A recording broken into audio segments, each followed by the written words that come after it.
Ya, di dalam video ini kelompok kami akan menjelaskan tentang pseudocode dalam bagian seleksi.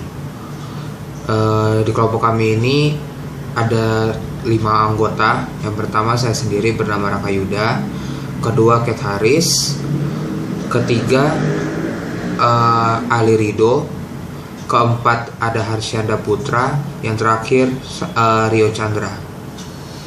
Masing-masing akan menjelaskan tentang bagiannya sendiri-sendiri di seleksi ini.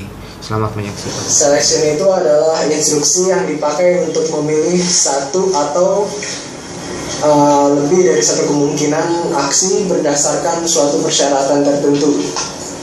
Selection itu sendiri terbagi menjadi 2. Yang pertama itu ada if else, yang kedua ada case of. Dua-duanya sering digunakan dan saya akan menjelaskan if else terlebih dahulu. Fungsi yang pertama fungsi if. Fungsi if ini akan mengambil suatu kondisi tertentu, kemudian menentukan nilai true dan false-nya. Dan else itu adalah jika nilai kebenaran dari statement if itu tidak terpenuhi, maka nilai fungsi else inilah yang akan digunakan.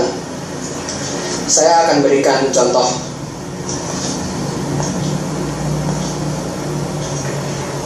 Yang pertama saya akan menjelaskan kondisi ini yang dites untuk menentukan apakah statement 1 atau statement 2 yang akan dikerjakan. Statement 1, statement yang akan dikerjakan jika kondisi bernilai true.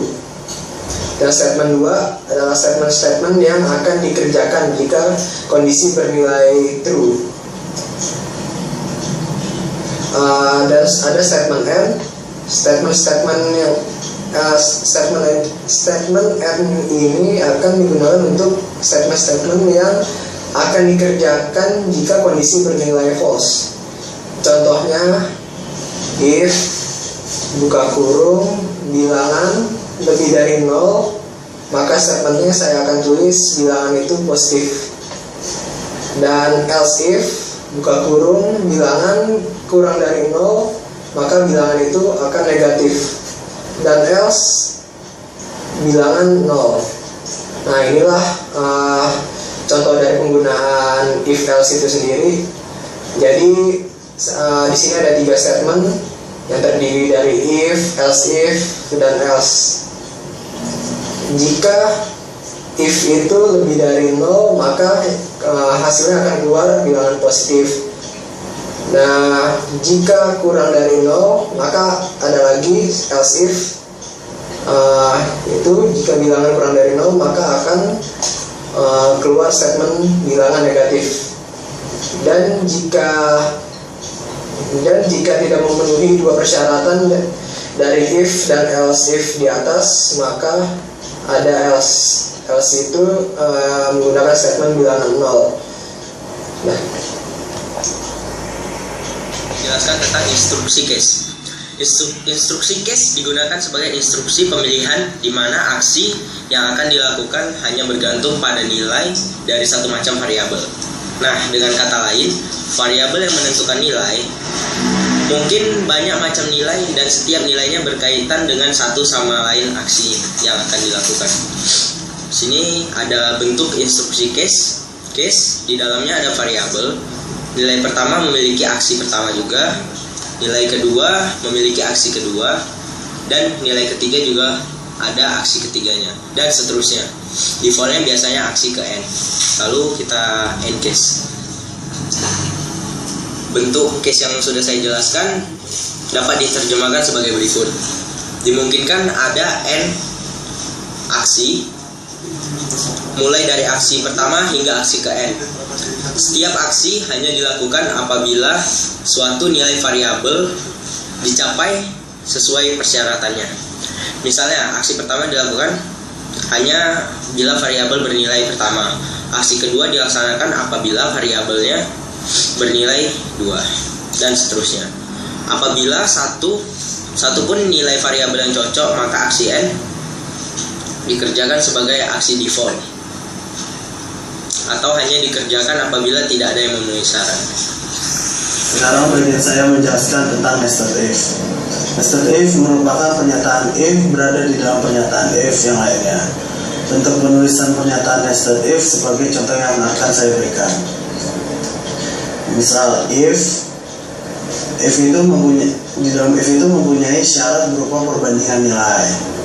Dan setelah itu kita memasukin then itu perintah yang akan dilakukan. Setelah itu kita memasukkan if lagi.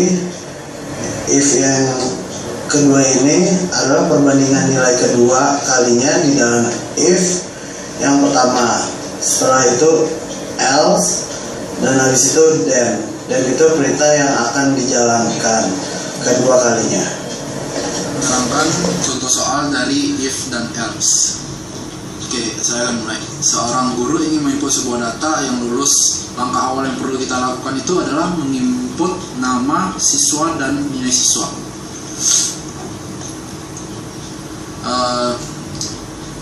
Setelah kita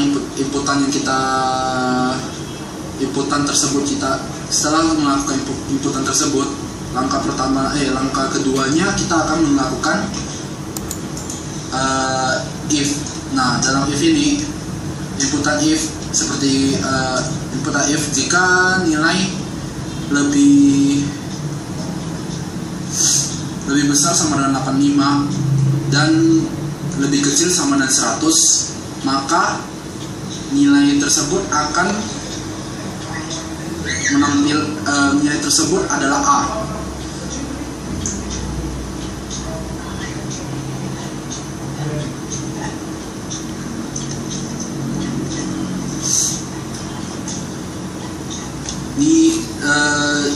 Selanjutnya kita akan membedakan nilai tersebut A akan apakah itu lulus atau tidaknya. Jadi kita akan dalam if tersebut kita akan akan menambahkan if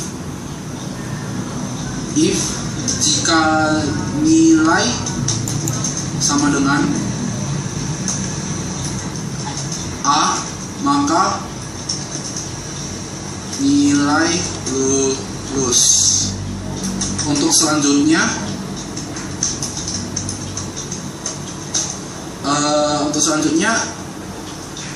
kita setelah if kita akan menggunakan menggunakan else if untuk nilai yang selanjutnya akan kita input. Misalkan inputan selanjutnya ini adalah nilai lebih besar dari 75, lebih besar sama dengan 75.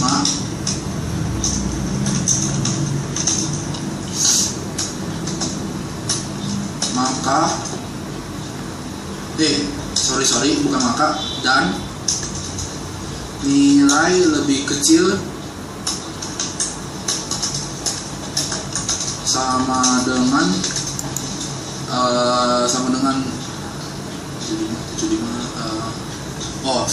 84, maka nilai yang akan tampil yang akan dikeluarkan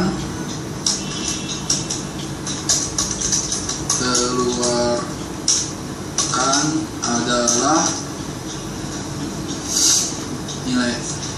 nilai B. Nah, kita dalam ini kita akan melakukan hal yang sama. If nilai sama dengan B, maka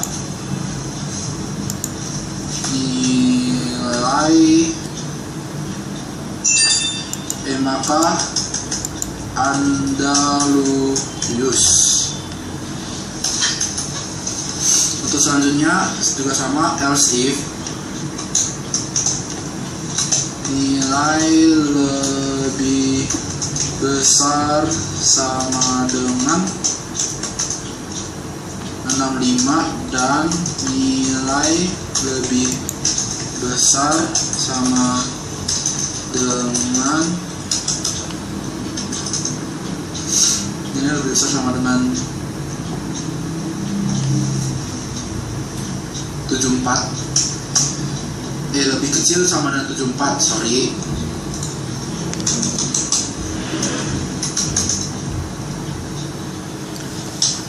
Maka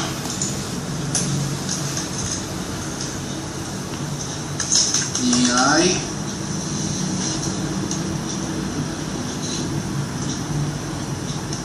yang akan dikeluarkan adalah nilai C.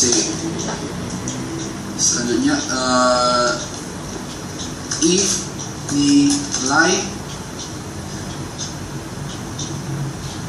sama dengan C,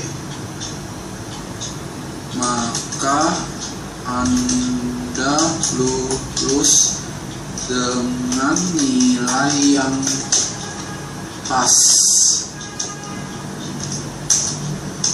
Dan yang terakhir, karena nilai terakhir ini di bawah 65, maka kita akan menggunakan else nilai sama dengan D.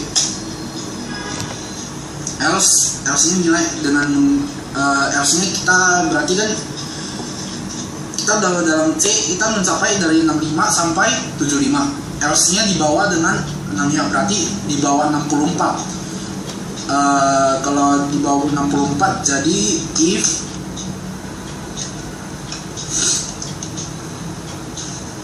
nilai sama dengan 64, nilai sama dengan D,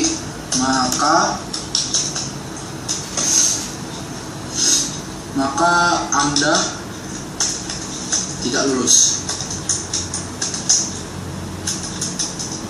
Demikian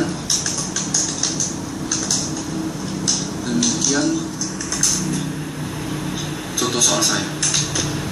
Tadi udah dijelasin nih soal penggunaan if dan nested if secara lebih terperinci. Nah, sekarang saya akan menjelaskan kembali tentang case off. Seperti tadi sudah dijelaskan kalau switch case sama case off itu hampir sama, cuman dia penggunaannya berbeda. Kalau switch case itu dia cuma digunakan di dalam pemrograman, sedangkan case off itu kata-kata yang digunakan untuk di pseudocode. Dia bedanya hanya 2 itu aja. Dan ada beberapa lagi sebenarnya yang berbeda untuk di pseudocode. Nah, di sini saya akan memberikan contoh soal agar lebih jelasnya. Misalkan kita diminta untuk membuat sebuah program kalkulator terdiri dari 4 operator utama yang biasa kita pakai. Pertama itu ada plus, minus, kali, sama bagi.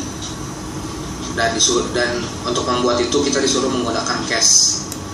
Pertama, kita tulis dulu input number 1 dan number 2. Lalu kita tulis lagi input operator. Nah, gunanya 2 ini untuk apa? Yang pertama, kita bisa dibilang kita akan menampung di number 1 sama number 2 untuk inputnya nanti. Lalu kita akan menginput lagi operator. Operator itu untuk kita pilih antara plus, minus, kali atau baginya. Lalu kita masuk di case of operator.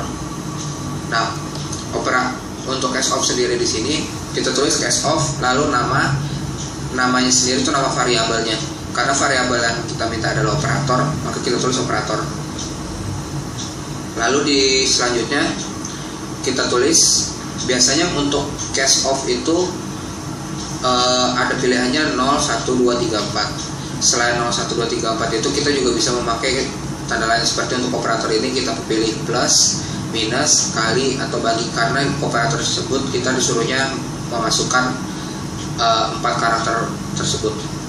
Pertama kita tulis plus, titik 2, result sama dengan nomor 1 ditambah nomor 2. Kedua, minus. Untuk minus sendiri dia sama, result sama dengan nomor 1 dikurang nomor 2. Kali sama bagi pun begitu, hanya perbedaannya di penggunaan operatornya. Tetap sama, result sama dengan nomor 1 dikasih dengan operatornya dijumlahkan atau dikombinasikan dengan number yang kedua, dikombinasikan dengan operatornya sendiri. Lalu kita masuk di Ncase. Untuk jalannya program, pertama kita masukkan misalnya angka bebas seperti angka 4, lalu kita masukkan lagi angka keduanya, misalkan angka 5. Lalu kita suruh memilih operator, misalkan kita pilih min. Lalu min di sini akan masuk ke dalam operator, ke cache of operatornya. Nah, di min sendiri dia sudah karena di plus dia tidak sesuai karena disuruhnya minus. Lanjut ke yang kedua itu sudah minus berarti udah terpenuhi, otomatis dia langsung masuk ke perintahnya result sama dengan number 1 dikurang number 2. Setelah melakukan perintah tersebut, untuk dikali sama baginya dia tidak akan menjalankan kembali karena perintahnya sudah jalan. Lalu Ncase, udah itu aja. Selebihnya saya mohon maaf kalau saya ada salah dari kelompok kami.